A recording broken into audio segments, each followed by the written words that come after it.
Hello and welcome back to another video. If you're new here, my name is Kaylee. I use this channel to talk about the intentional life that I'm building and all of the different facets that make up what intentional living looks like to me. My hope is that if you're here and you subscribe along for the journey, is that you will find some new ways that you can add intentionality into your own life as you watch a stranger on the internet fumble through hers.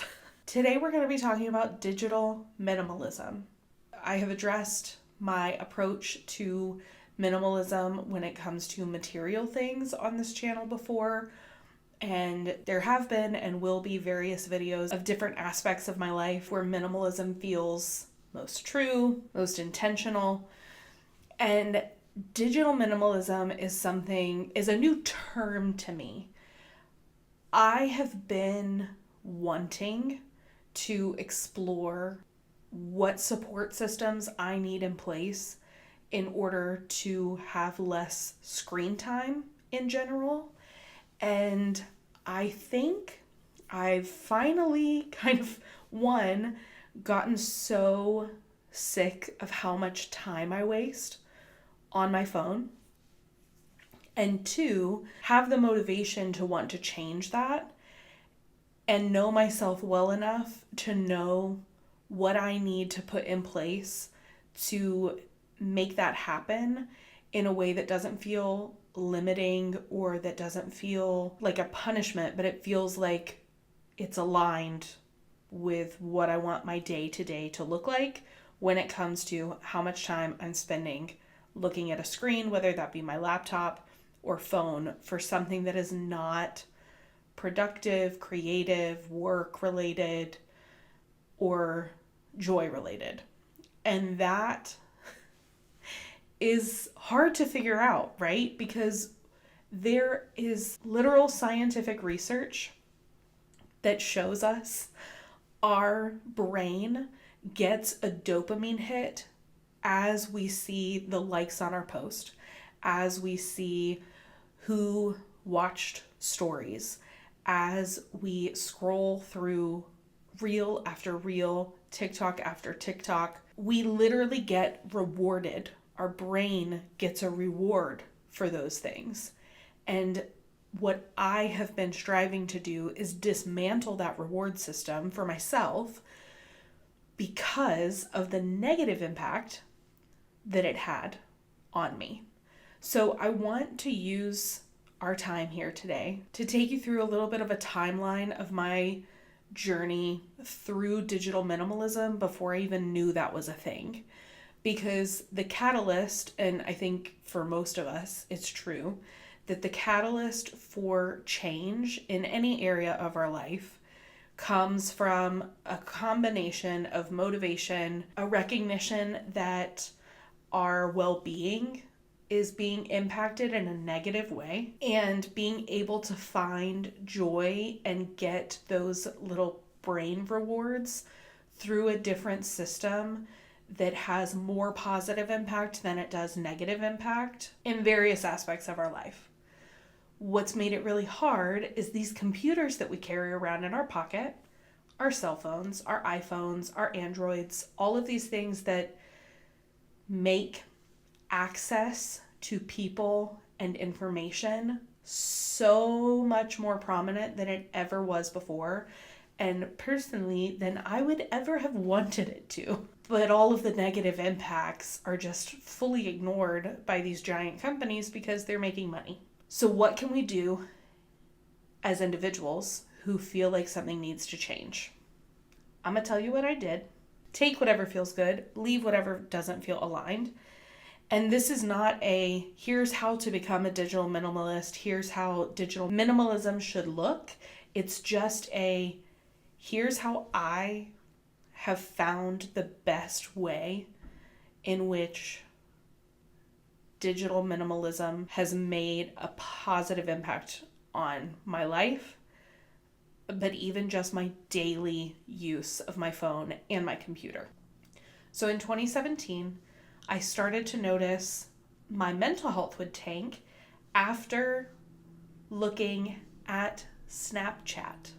And the reason that it had an impact on my mental health was I was seeing all of the people that I had left here back in the States when I moved to Europe doing all of these things, spending time with all of these different people, and it was like I'm missing out on so much, but I was also experiencing so much that no one else got to experience. And so I wanted to value my experience more than any FOMO, if we want to call it that, that I was experiencing based on seeing these images and videos of people back home.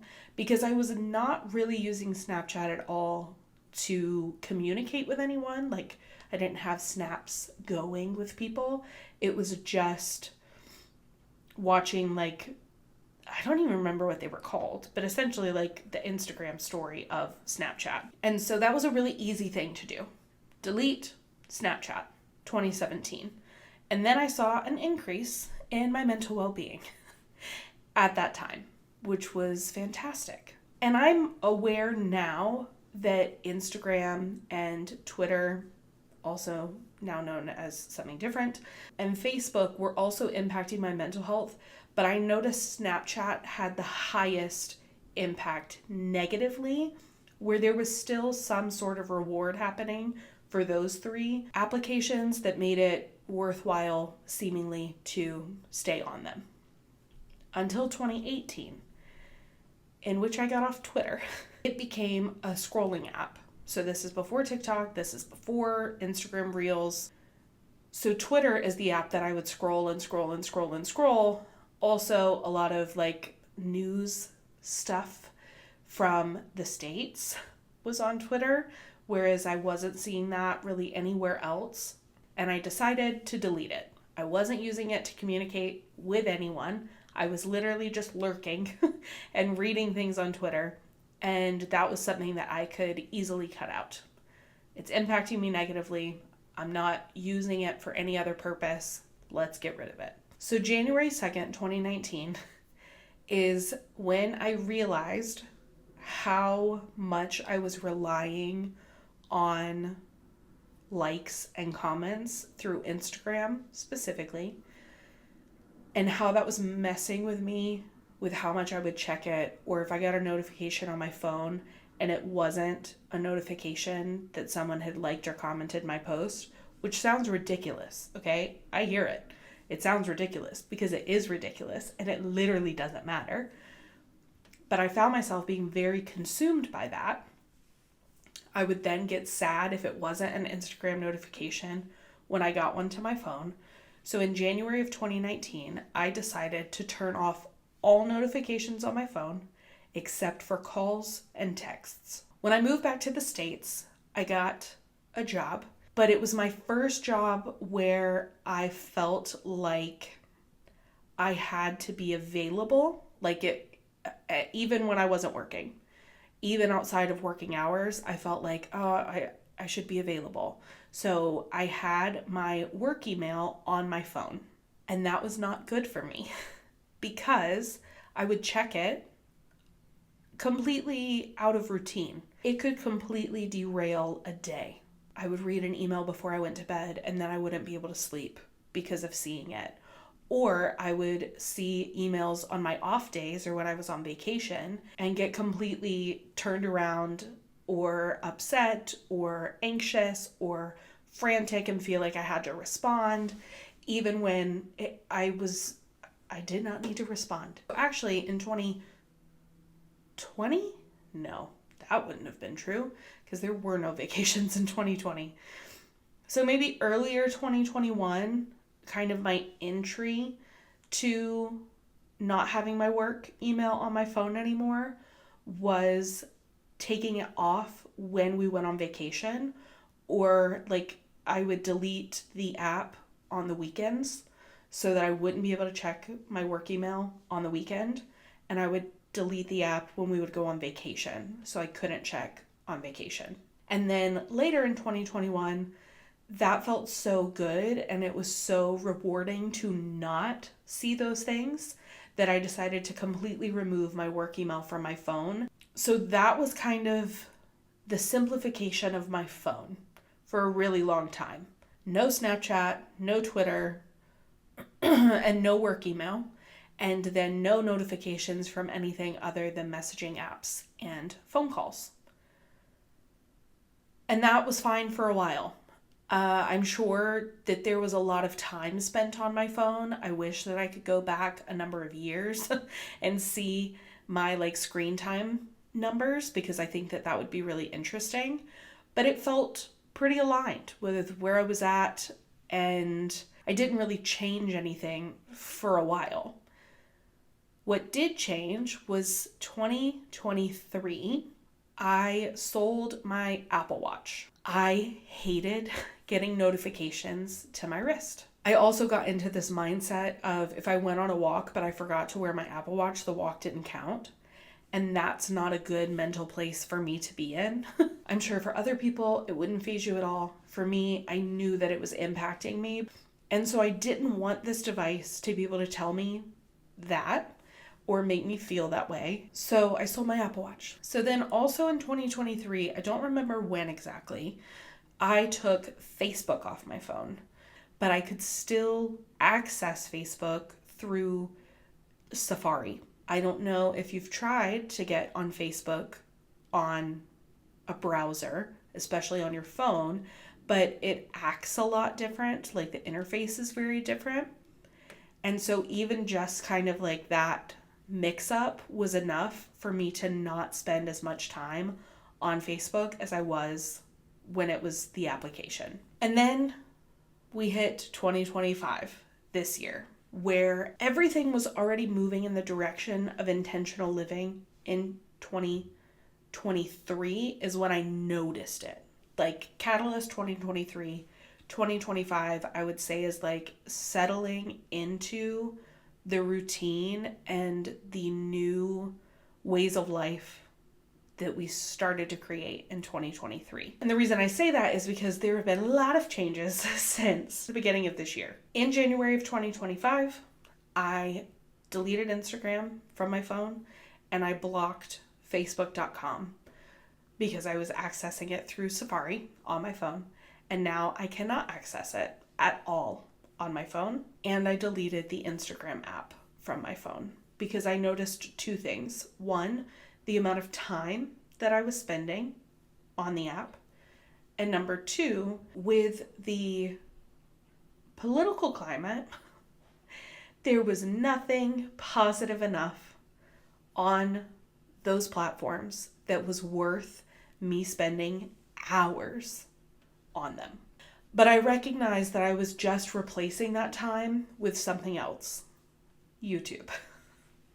And so I actually took YouTube off my phone in July because I realized that I was replacing the time, but I also was using it as a way to never sit in silence. There was constant stimulation when I was getting ready in the morning, when I was cleaning the kitchen, when I was cooking, when I was driving. There was never a time that I was just sitting in silence. So I deleted it in July just as almost an experiment.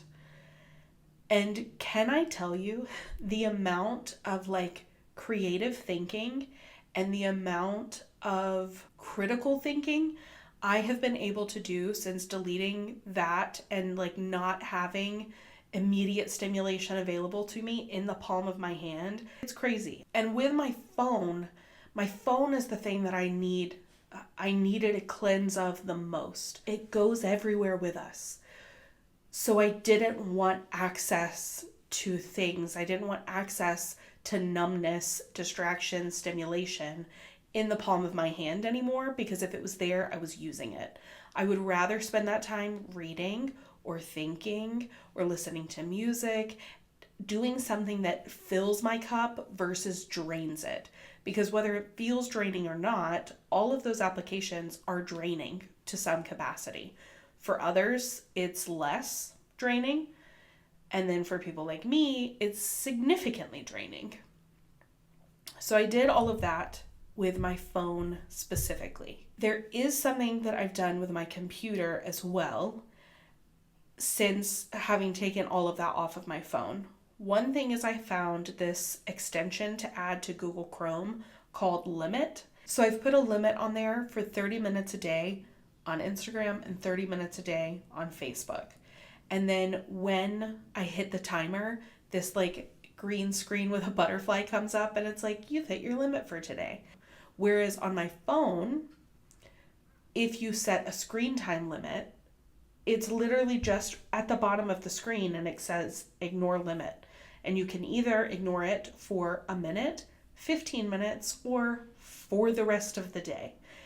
And that's crazy to me. It should be so much harder, in my opinion, to extend that time because the limit was set for a reason, you know? So I am grateful that there's not just a button that says like extend my time for the day.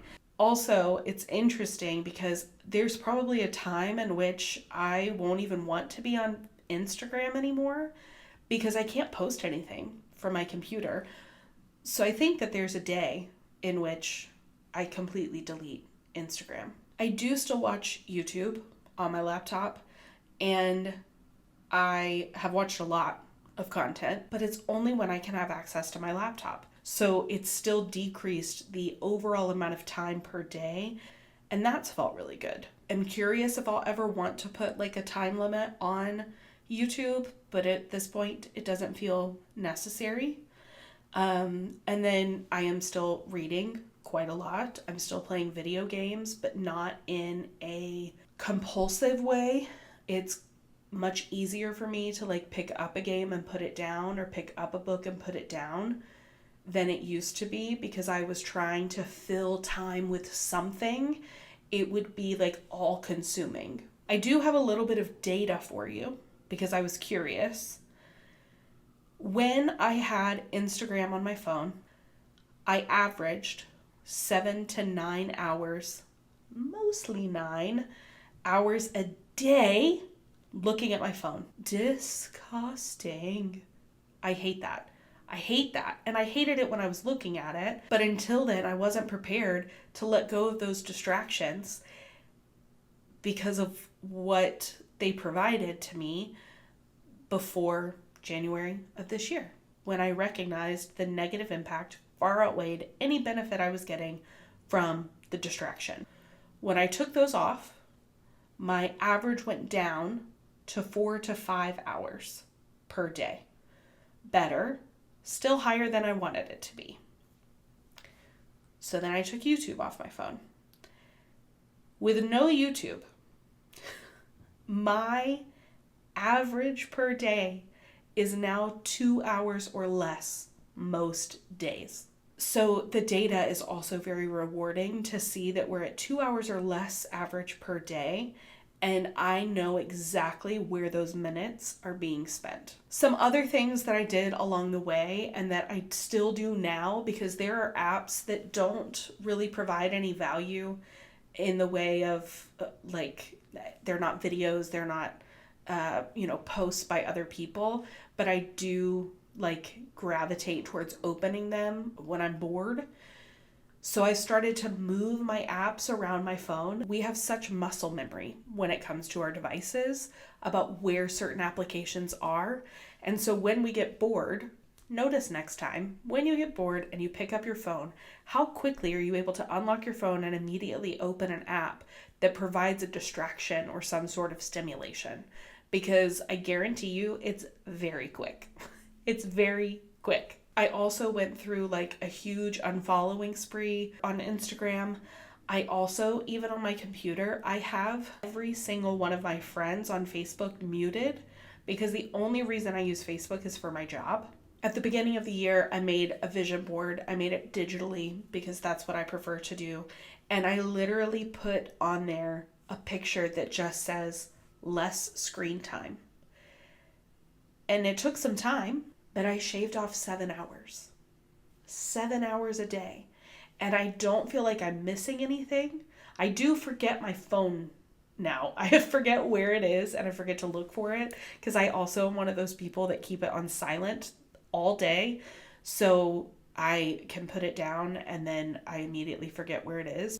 And it honestly, If I could switch to a flip phone and think that I would be able to text as fast as I used to be able to text on like, a keypad, I would probably do it. If I also didn't need like maps, because, that's such an integral part to the way we live our lives is having GPS available on our phones. And the camera, I do really like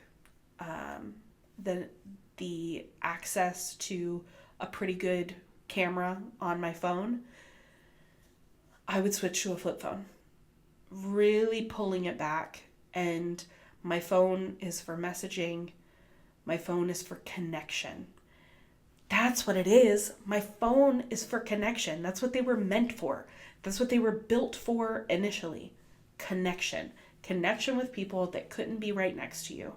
And we've lost that because we are more disconnected from the people in our lives than ever before. Sorry, I'm on a soapbox. We're more disconnected from the people in our lives than ever before because of these devices and because of the instant gratification that they provide that is so disconnected from being human. It's so disconnected from being human. And we're able to dehumanize people through these devices as well. That's what it is. That's what it is. Sorry, I'm finding it along in filming this. It's about connection. They were created for connection. They've diverted from connection. And my journey through finding what digital minimalism looks like for me, and a byproduct of that is the device that was created initially to foster connection is now only being utilized to foster connection because I'm only using it for messaging and phone calls with people that are not right next to me. So if that resonates with you and you are looking to feel more connected to the people in your life by being more minimalistic when it comes to your device and engagement with digital content, I encourage you to implement some different things. Find another screen limiting app if that's kind of where you want to start, and just slowly move in the direction that gets you to whatever goal you see for yourself. Because it feels really good. It feels really good to recognize that I set this goal for myself, not knowing at all what it would look like. I had no idea less screen time would mean deleting Instagram and Facebook and YouTube from my phone. I never thought that it would look like that. The goal was just less screen time. And on the other side of finding what works and feeling really good about it, that's what it looks like for me. And so whatever steps you need to take to find what the end goal is for you, I encourage you to start small and start working towards connection with your device instead of distraction and disconnection. Thanks so much for listening to me blab. Until next time.